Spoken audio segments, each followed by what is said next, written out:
Assalamualaikum warahmatullahi wabarakatuh. Perkenalkan, nama saya Heka Kurniawan dari kelas 10 Agama. Halo Bu Ipong, gimana kabarnya? Semoga baik-baik aja. Saya berharap selalu sehat, jaga kesehatan Bu. Pada kesempatan kali ini saya akan menjelaskan tentang macam-macam urf. Untuk yang pertama, urf ditinjau dari segi sumbernya. Urf dapat digolongkan menjadi dua macam, yaitu urf qauli, yaitu kebiasaan yang berupa kata-kata atau ucapan dalam kehidupan sehari-hari. Misalnya kata lam, atau dalam bahasa Arab berarti daging. Pengertian daging ini dapat meliputi tentang semua daging, yaitu daging ikan, daging ayam, daging kambing, maupun daging sapi. Namun dalam adat kebiasaan sehari-hari, kata daging itu tidak berlaku untuk kata ikan. Oleh karena itu, jika ada orang yang bersumpah demi Allah saya tidak akan makan daging, kemudian ia makan ikan, kemudian ia akan memakan ikan, maka menurut adat ia tidak melanggar sumpah. Yang kedua adalah urf amali, yaitu kebiasaan yang berlaku berupa perbuatan.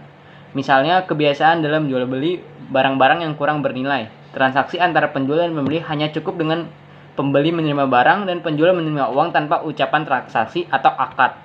Hal ini biasa terjadi dalam sistem jual beli online. Biasanya sekarang jual beli online dari situs-situs web ataupun dari aplikasi seperti Tokopedia ataupun Shopee. Selanjutnya, macam-macam urf berdasarkan ruang lingkup penggunaannya. Urf di sini juga terbagi menjadi dua macam. Urf yang pertama yaitu urf umum, yaitu kebiasaan yang telah umum berlaku di mana saja dan hampir di seluruh penjuru dunia tanpa memandang negara, bangsa, dan agama. Misalnya menganggukkan kepala dan menggelengkan kepala sebagai tanda untuk tidak setuju. Jika setuju, maka dia akan menganggukkan kepala. Dan jika ada orang lain yang melakukan hal kebaliknya, maka orang tersebut akan dianggap aneh. Di kalangan masyarakat tersendiri,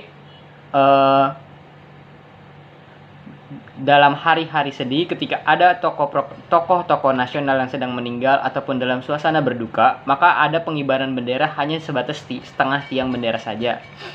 Ataupun ketika dalam upacara sebagai tanda makna kita sedang bersedih, yaitu ketika kita menundukkan kepala di dalam waktu mengheningkan cipta.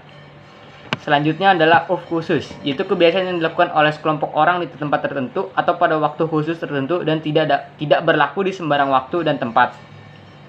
Contohnya, misalnya adat menarik garis keturunan melalui garis ibu atau perempuan matrilineal di Minangkabau atau melalui bapak patrilineal di kalangan suku Batak. Selain itu, di kalangan masyarakat, jika ada orang yang memanggil budak, maka itu akan dicap sebagai orang yang kasar, karena budak itu berarti sebagai hamba sahaya. Tapi untuk masyarakat tertentu atau kelompok-kelompok tertentu, kata budak bisa digunakan untuk memanggil anak-anak. Selanjutnya adalah dilihat dari baik dan buruknya. Urf digolongkan lagi menjadi dua macam, yaitu pertama adalah urf sahih. Urf sahih yaitu adalah kebiasaan yang dilakukan secara berulang-ulang, diterima oleh orang banyak dan tidak bertentangan dengan norma agama, sopan santun, dan budaya yang luhur.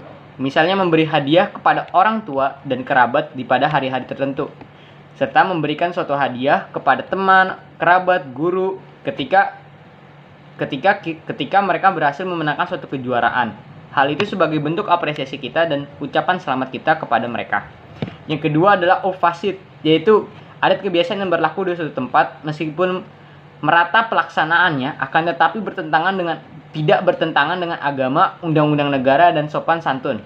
Misalnya berjudi untuk merayakan peristiwa perkawinan ataupun minuman-minuman pada hari ulang tahun.